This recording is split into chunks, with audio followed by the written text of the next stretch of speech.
மரணிக்கிற போது சஹீஹுல் புகாரியில் இடம்பெறக்கூடிய நபிமொழி 30 படி வாட்கோதுமைக்காக ஒரு யூதனிடத்தில் தன்னுடைய ஆயுதத்தை அடமானம் வைத்த நிலையில் தான் நபிகள் நாயகம் ஸல்லல்லாஹு அலைஹி வஸல்லம் அவர்கள் மரணிக்கிறார்கள்.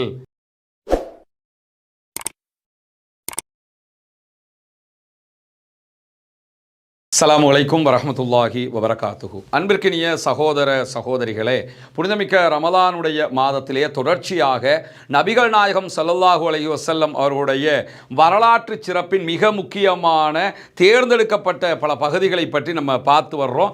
இதுவரைக்கும் அல்லாஹ்வுடைய தூதர் ஸல்லல்லாஹு அலைஹி வஸல்லம் அவருடைய ஆடை, ரசூலுல்லாஹ்வுடைய உணவு, ரசூலுல்லாஹ்வுடைய வீடு, அவர்களுடைய அரண்மனை எல்லாம் எப்படி இருந்தது என்பதை பற்றியெல்லாம் நம்ம பார்த்துருக்கிறோம். ரசூலுல்லாஹி ஸல்லல்லாஹு அலைஹி வஸல்லம் அவர்கள் ஒரு மாமன்னராக, ஒரு ஆட்சி பீடத்திலே கையிலே வைத்துக் கொண்டிருந்த ஒரு தலைவராக இருந்தவர்கள்.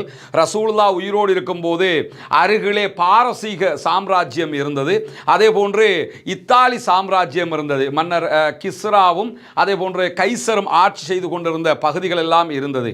அதற்கு ஈடாக நபிகள் நாயகம் ஸல்லல்லாஹு அலைஹி வஸல்லம் அவருடைய சாம்ராஜ்யமும் இருந்தது. நமக்கு தெரியும், ரசூலுல்லாஹ்வுடைய மரணத்துக்கு பிறகு இத்தாலி சாம்ராஜ்யம் முழுவதுமாக இஸ்லாத்தினுடைய கட்டுப்பாட்டுக்கு கீழாக கொண்டு வரப்படுகிற அளவுக்கு நிலைமையெல்லாம் இருந்தது. இப்படியான ஒரு சூழல்ல அல்லாஹ்வுடைய தூதர் ஸல்லல்லாஹு அலைஹி வஸல்லம் அவருடைய உணவு, ஆடை, வீடு பற்றியெல்லாம் நம்ம பார்த்துக்கிட்டு வரும்போது ஒரு சந்தேகம் யாருக்கும் ஏற்படலாம்.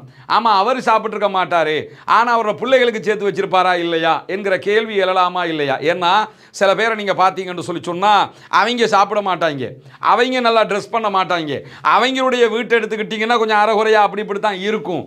ஆனால் அவன் செத்து போயிட்டான்னா அதுக்கு பிறகு நீங்கள் போய் பார்க்கும்போது ஆச்சரியத்தில் உச்சிக்கே போயிடுவீங்க. காரணம் என்னன்னு கேட்டால், என்னடா இது, நம்ம சாகிற வரைக்கும் அவனுக்கு எவ்வளவு சொத்து இருந்ததுங்கிறதே நமக்கு தெரியாமல் இருக்கும். செத்து போனதுக்கு பிறகுதான் இவ்வளவு சொத்துக்களுக்கு சொந்தக்காரனா, இவ்வளவு சேமித்து வச்சிருக்கிறானா. ஏன்னா அவன் கஞ்சனாக இருந்திருப்பான். அவன் பிள்ளைகளுக்கு ஏகபோக கோடிக்கணக்கான சொத்துக்களை சேமித்து விட்டு சேர்த்து விட்டு சென்று விடுவார்கள். இதுபோல அல்லாஹ்வுடைய தூதர் ஸல்லல்லாஹு அலைஹி வஸல்லம் அவங்க சாப்பிடாம, அவங்க ட்ரெஸ் பண்ணாமல், அவங்க வீடுகளில் தேவையான பொருட்களை பெரிய அளவில் சேமிக்காம, கையை கட்டி வாயை கட்டி அப்படி வாழ்ந்து பிள்ளைகளுக்கு சேர்த்து வச்சுட்டு போயிருக்கலாமா இல்லையா? இப்படி ஒருவர் நினைக்க முடியுமா, முடியாதா? இப்படி நினைப்பவர்கள் முதலாவது என்ன பண்ணணும் என்று கேட்டா, நபிகள் நாயகம் ஸல்லல்லாஹு அலைஹி வஸல்லம் அவர்களை பற்றி எழுதப்பட்டிருக்கிற மார்ட்டின் லிங்க்ஸ் அவர்களால் எழுதப்பட்ட தி முஹம்மது என்கிற புத்தகத்தை படித்து பாருங்கள். ஆங்கில மொழியில் வெளிவந்த புத்தகம், தற்போது தமிழ் மொழியிலும் கிடைக்கிறது. அந்த புத்தகத்தை படிக்கும் போதே இஸ்லாமியர்கள் ரசூலுல்லாஹை பற்றிய வரலாறுகளை எழுதியது என்பதை ஓரமாக ஒரு புறம் வைத்துக் கொள்ளுங்கள். முதலாவதாக என்ன பார்க்கணும்னா, ஒரு மாற்று மதத்தில் இருக்கிற போது மார்ட்டின் லிங்க்ஸ் அவர்கள் எப்படியெல்லாம் எழுதியிருக்கிறார்கள் அதையெல்லாம் பார்க்கும்போது நம்ம நினைச்ச முகமது நபி வேறு, யதார்த்தமாக முகமது நபி அவர்களுடைய லைஃப் இப்படித்தான் இருந்திருக்கிறது என்பதை புரிந்து கொள்ள முடியும். அதே அடிப்படையில் ரசூலுல்லாஹி ஸல்லல்லாஹு அலைஹி வஸல்லம் அவர்கள் வாயை கட்டி வைத்த கட்டி தன்னுடைய பிள்ளைகளுக்காக சேமித்து விட்டு சென்றார்களா? இல்லை என்றால் அவர்கள் மரணிக்கும் போது அவர்களுடைய சொத்து நிலை எப்படி இருந்தது, எதைத்தான் விட்டுட்டு போனாங்க என்கிற நிலைக்கு யோசித்து பாருங்கள். அதை தேடி பார்க்கும்போது அல்லாஹ்வுடைய தூதர் ஸல்லல்லாஹு அலைஹி வஸல்லம் அவர்கள் மரணிக்கும் போது உலகின் இருந்த 3 வல்லரசுகளில் ஒரு வல்லரசின் தளபதியாக மரணிக்கிறார்கள். ஏற்கனவே நான் சொன்ன மாதிரி பாரசீகம், இத்தாலி, அதை தாண்டி மதீனா என்கிற மாபெரும் வல்லரசு, மாபெரும் சாம்ராஜ்யத்தினுடைய மாபெரும் தளபதியாக, ஆட்சியாளராக, ஜனாதிபதியாக மரணிக்கிறார்கள். மரணிக்கிற போது சஹீஹுல் புகாரியில் இடம்பெறக்கூடிய நபிமொழி 30 படி வாட்கோதுமைக்காக ஒரு யூதனிடத்தில் தன்னுடைய ஆயுதத்தை அடமானம் வைத்த நிலையில் தான் நபிகள் நாயகம் ஸல்லல்லாஹு அலைஹி வஸல்லம் அவர்கள் மரணிக்கிறார்கள். ரசூலுல்லாஹ்வுடைய ஆட்சிக்கு கீழே இருக்கிற ஒரு சாதாரண குடிமகன்கிட்ட போய் எனக்கு வாழ்க்கை செலவுக்கு தேவையான பணம் கிடையாது, இந்த என்னுடைய ஆயுதத்தை அடமானம் வச்சுக்க. ஆயுதம்னா கவச ஆடை, ரசூலுல்லாஹ் யுத்தத்துக்கு போகும்போது போடுற கவச ஆடை இருக்குதுல்ல, அதுவும் ஆயுதம் தானே. அந்த கவச ஆடையை இதை நீ அடமானமாக வச்சுக்க, எனக்கு ஒரு 30 படி கோதுமை தந்திருப்பான்னு சொல்லி வாங்கியிருந்தாங்க. அந்த 30 படி கோதுமையை திருப்பி கொடுத்துட்டு ஆயுதத்தை, அந்த கவச ஆடையை மீட்டுக்கொள்ள முடியாத நிலையிலேயே ரசூலுல்லாஹ் மரணிக்கிறார்கள். உலகத்தில் எங்கேயாவது நடக்குமா? ஒரு ஜனாதிபதி போய் ஒரு சாதாரண குடிமகன்கிட்ட போய் கடன் வாங்குவாரா, அடமானம் வைப்பாரா? அந்த நிலைமையில தான் இன்றைக்கு உலகத்தில் நம்ம வரலாற்றில் பார்த்திருக்கிறோமா? இன்றைக்காவது அதை பார்க்க முடியுமா? ஆனால் நபிகள் நாயகம் ஸல்லல்லாஹு அலைஹி வஸல்லம் அவர்கள் குடும்பத்துக்கு சேர்த்து வச்சுட்டு அப்படி வச்சுட்டு போனாங்க, இப்படி வச்சுட்டு போனாங்கிற கற்பனைக்கே செல்ல வேண்டிய அவசியம் கிடையாது. தன்னுடைய கவச ஆடையை மீட்டுக்கொள்ள முடியாத நிலையில் ஒரு யூதனிடத்தில் அடமானம் வைத்த நிலையில் தான் நபிகள் நாயகம் ஸல்லல்லாஹு அலைஹி வஸல்லம் அவர்களுடைய உயிர் பிரிந்தது என்கிற செய்தியை சஹீஹுல் புகாரியில் பார்க்கிறோம். எனவே நபிகள் நாயகம் ஸல்லல்லாஹு அலைஹி வஸல்லம் அவர்களுடைய தூய்மை, நபிகள் நாயகம் ஸல்லல்லாஹு அலைஹி வஸல்லம் அவர்களுடைய வாழ்க்கையினுடைய யதார்த்தம் என்பது நாம் நாம் அத்தனை பேரும் போற்றி புகழுகிற நிலையில் தான் இருக்கிறது சகோதரர்களே. புகாரிலே இடம்பெற்றிருக்கக்கூடிய இன்னும் ஒரு நபிமொழி, நபிகள் நாயகம் ஸல்லல்லாஹு அலைஹி வஸல்லம் அவர்கள் மரணிக்கும் போது எவற்றையெல்லாம் விட்டுவிட்டு சென்றார்கள் என்பதை அழகாக பட்டியல் போட்டு காட்டுகிறது. ரசூலுல்லாஹி ஸல்லல்லாஹு அலைஹி வஸல்லம் அவர்கள் மரணிக்கிற போது தங்க காசுகளையோ வெள்ளி காசுகளையோ அடிமைகளையோ வேறு எதனையுமோ விட்டுவிட்டு செல்லவில்லை.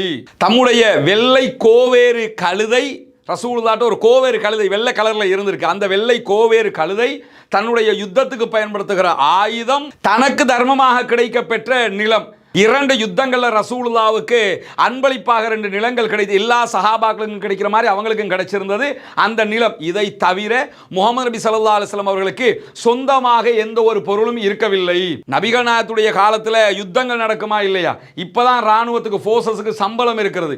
நபிகள் நாயகத்துடைய காலத்தில் யுத்தம் நடக்கும் போது ஃபோர்ஸஸுக்கு சம்பளம் எல்லாம் கிடையாது.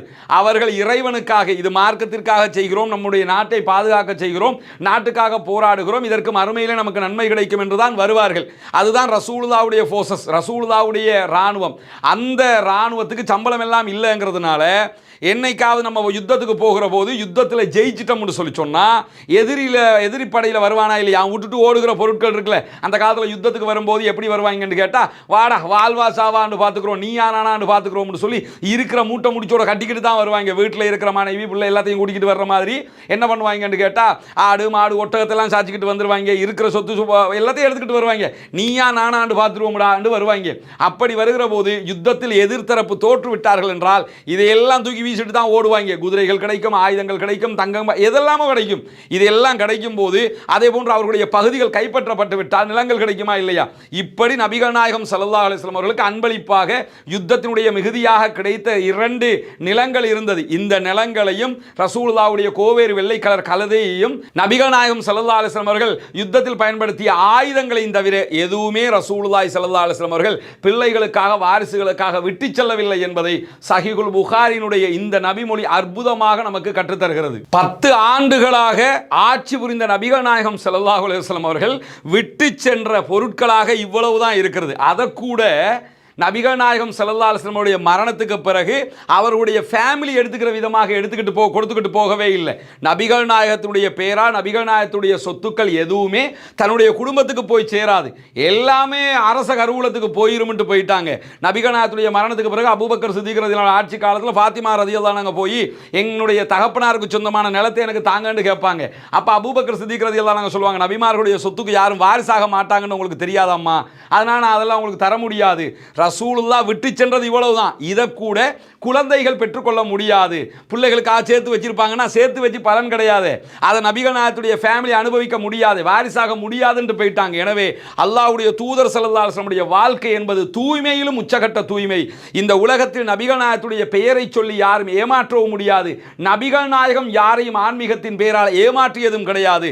அப்படிப்பட்ட ஒரு மிக தூய்மையான வெள்ளை வெளேர் என்கிற ஒரு வாழ்க்கையை வாழ்ந்துவிட்டு சென்றவர்கள் தான் நாம் பின்பற்றி கொண்டிருக்கக்கூடிய, நாம் தூதராக ஏற்றுக்கொண்டிருக்கக்கூடிய, நாம் இன்றைக்கு வாழ்க்கை வழிமுறையாக பின்பற்றக்கூடிய கருத்துக்களை நமக்கு கொண்டு வந்து தந்த, இறைவனிடமிருந்து வகை செய்தியை கொண்டு வந்து தந்த இறைவனுடைய இறுதி இறை தூதர் நபிகள் நாயகம் ஸல்லல்லாஹு அலைஹி வஸல்லம் அவர்களாக இருக்கிறார்கள். எனவே சகோதரர்களே, ஒவ்வொரு முறையும் நபிகள் நாயகத்தை பின்பற்றுகிற போது இந்த செய்திகள் எல்லாம் உங்கள் கண் முன்னால் வந்து நிற்க வேண்டும். நபிகள் நாயகம் எவ்வளவு பெரிய மாமன்னர், எவ்வளவு பெரிய உத்தமராக இருந்திருக்கிறார்கள் என்பதை நாம் புரிந்து கொள்ள வேண்டும்.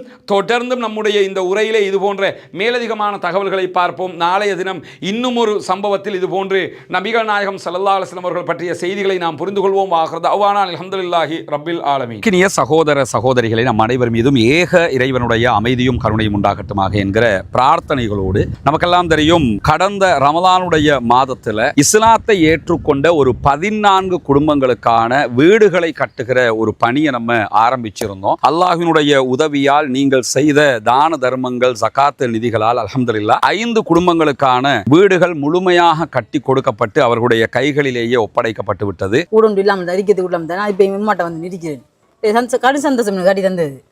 இது உங்களோட வீடு, இனி ஃபௌமி வேலை நடக்குதாண்டெல்லாம் பார்க்குற மடர் வேலையெல்லாம் முடிச்சுட்டோம் நாங்க. சரிதானே? உங்களுக்கு எப்படிமா? சந்தோஷமா? நிறைய பேருக்கு உதவி செஞ்சிருக்காங்க, அவங்களுக்கு என்ன சொல்ல நினைக்கிறீங்க? துவா செய்யுங்க, சரியா? தொழுகை நோன்பு அதுகளை எல்லாம் ரொம்ப கடைப்பிடிச்சு கொள்ளணும். மார்க்க விஷயங்கள் தானே. அல்லாட்ட நம்ம உலகத்துக்கு எங்களால் முடிஞ்சதை நாங்கள் செஞ்சிட்டோம், மறுமைக்கு நீங்கள் தான் தேடிக்கொள்ளணும். சரிதானே? இந்த வீடு கட்டி முடிஞ்சதோடு நாங்கள் வர்றோம். அவங்களோட மனைவி வந்துட்டாங்க வீட்டுக்கு. கேட்கும்போது என்ன சொன்னாருண்டா, நான் இதுக்கு தான் நினைப்பேன், அந்த வீடு நீங்கள் கட்டி தந்துட்டீங்க, எனவே நாங்கள் இனி சந்தோஷமாக இருப்போம். என் பிள்ளைகள் இப்போ நிம்மதியாக பழக்கக்கூடிய அளவுக்கு நிம்மதியாரி அல்லாஹ் அவங்களோட எண்ணங்களை பேசாக்குவான் இன்ஷா அல்லாஹ். ரொம்ப மகிழ்ச்சியான தருணங்களாக அந்த தருணங்கள் இருந்தது. காரணம் என்னன்னா, இஸ்லாத்தை புனிதமிக்க வாழ்க்கை நெறியாக அவர்கள் ஏற்றுக்கொண்டிருக்கிறார்கள். ஏற்றுக்கொண்டவர்களுக்கு ஒரு வாய்ப்பாக அவர்களுடைய வறுமை நிலையை போக்கும் விதமாக இந்த சந்தர்ப்பம் அமைந்திருந்தது. அந்த அடிப்படையில் மீதமுள்ள 9 குடும்பங்களுக்கான வீடுகளை கட்ட வேண்டிய தேவை நமக்கு இருக்கிறது. நம்ம ஒட்டுமொத்தமாக கோடிக்கணக்கில் காசை கொண்டு வந்து வச்சு இந்த பணிகளை பண்றது இல்லைங்கிறது உங்களுக்கு தெரியும். நம்முடைய வீடியோவை பார்க்கக்கூடிய மக்களுக்கு கன்வே பண்றோம். அந்த மக்கள் தரக்கூடிய பொருளாதாரத்தை கொண்டுதான் இந்த வேலைகளை நம்ம செஞ்சுக்கிட்டு இருக்கிறோம். குறிப்பாக இந்த பணிகளுக்காக 100 ரூபாய், 200 ரூபாய், 500 ரூபாய், 1000 ரூபாய் என்று சின்ன சின்ன தொகைகளை கூட தந்து உதவிய பெருமனது கொண்ட சகோதர சகோதரிகளை நம்ம பார்த்திருக்கிறோம். அதே மாதிரி லட்சங்களில் உதவி செய்த சகோதர சகோதரிகளையும் பார்த்திருக்கிறோம். ஒவ்வொருத்தருக்கு எவ்வளவு முடியுமோ அந்த அடிப்படையில் நமக்கு அதை தந்து உதவி இருக்கிறார்கள். அதன் அடிப்படையில் தான் 5 வீடுகள் கம்ப்ளீட்டடாக நம்ம கட்டி கொடுத்திருக்கிறோம் அல்ஹம்துலில்லாஹ். இப்போது நம்ம இருக்கக்கூடிய இந்த பகுதிகளில் 4 வீடுகள் கட்டுவதற்குரிய ஏற்பாடு நடந்து கொண்டிருக்கிறது. 2 வீடுகளுக்கான அத்திவாரம் போட்டிருக்கிறோம். இந்த அத்திவாரம் தித்வா புயல் வர்றதுக்கு முன்னாடி போட்டது. புயல் வந்ததோடு அந்த புயல் பணிகள் அந்த வேலைகளால் நமக்கு இதெல்லாம் நிறுத்தி இருந்தோம். அதனால தான் நம்ம விளம்பரங்களும் அது தொடர்பாக எங்கேயுமே போடலை. தற்போது புனிதமிக்க ரமலானுடைய மாதத்தை அடைந்திருக்கிறோம். நபிகள் நாயகம் ஸல்லல்லாஹு அலைஹி வஸல்லம் அவர்கள் காற்றை விட வேகமாக ரமலானிலே தர்மங்களை செய்வார்கள், தான தர்மங்களை அள்ளி கொடுப்பார்கள் என்கிற நபிமொழிகளை சஹீஹுல் புகாரி, முஸ்லிம் உள்ளிட்ட நபிமொழி கிரந்தங்களில் நம்ம பார்க்கிறோம். ஏன்னா அவ்வளவு அதிகமாக ரசூலுல்லாஹ் தான தர்மங்களை செய்து கிடைக்கிறதையெல்லாம் கொடுத்து நன்மைகளை சேகரித்துக் கொள்வார்கள். அதே நேரத்தில் அல்லாஹு தஆலா திருமறை குர்ஆனில் ஜகாத்து பெறுகிற கூட்டத்தினரை பற்றி 8 கூட்டத்தினருக்கு நீங்கள் ஜகாத்து வழங்க முடியும் என்று சொல்லும்போது அதிலே ஒரு கூட்டத்தினராக முஅல்லஃபத்துல் குலூப், இஸ்லாத்தின் பால் உள்ளங்கள் ஈர்க்கப்படுகிறவர்கள் என்கிற ஒரு பிரிவினரையும் நமக்கு காட்டி தருகிறான். எனவே இஸ்லாத்தை ஏற்றுக்கொள்ளுகிற சகோதரர்களுக்காக ஜகாத்து நிதிகளை கொடுக்க வேண்டியது கடமையாக இருக்கிறது. ரமலானுடைய காலத்திலே ஜகாத்துகளை கணக்கு பார்த்து ஏழை எளிய மக்களுக்கு கொடுக்குகிற சகோதரர்கள் இந்த பணிக்காகவும் ஒரு போர்ஷனை ஒதுக்குங்க. உங்களால் முடிஞ்ச ஒரு தொகையை முன்னால் தெரிகிற நம்முடைய ஹியூமனிஸ்ட் பீப்புள் ஆர்கனைசேஷன் என்கிற ஆர்கனைசேஷன் அக்கௌண்ட்டுக்கு நீங்கள் வைப்பிலிட முடியும். அதே நேரத்தில் வெளிநாடுகளில் இருக்கக்கூடிய சகோதரர்கள் இந்த குறித்த அக்கௌண்ட்டுக்கு வைப்பிலிட முடியாது என்று சொல்லுகிற போது அதில் முன்னாடி தெரிகிற என்னுடைய வாட்ஸ்அப் நம்பருக்கு நீங்கள் தொடர்பு கொள்ள முடியும். உங்களுக்கு எப்படி நீங்கள் பணம் அனுப்பணும் என்கிற வழிமுறைகளை நம்ம லீகலாக சொல்லித் தருவதற்கு கடமைப்பட்டிருக்கிறோம். எனவே நாமே ஆரம்பித்த பணி நாமே முடிக்க வேண்டும் என்கிற அடிப்படையில் நம்ம அத்தனை பேரும் சேர்ந்து 1000 ரூபா, 2000 ரூபா, லட்சங்கள் என்று எது நம்மளால் முடியுமோ அதை போட்டு இன்னும் ஒரு 9 வீடுகள் கட்டி முடிக்க வேண்டி இருக்கிறது. இந்த பணியில் அத்தனை பேரும் இணைந்து கொள்ளுங்கள். உங்களுடைய ஜகாத்து தான தர்மங்களை ரமலானுடைய காலத்திலே இதற்காக வழங்குங்கள். வாரி வழங்குகிற போது நாளை மறுமையிலே அல்லாஹு தஆலா உயர்தரமான ஜன்னத்துல் ஃபிர்தௌஸிலே உங்களுக்கான அழகான ஒரு வீட்டை தருவதற்கு காத்து கொண்டிருக்கிறான். ஏழை எளிய மக்களுக்காக உழைப்போம், அவர்களுக்காக கொடுப்போம். நாளை மறுமையில் நிரப்பமான கூலிகளை பெற்றுக்கொள்வோம்.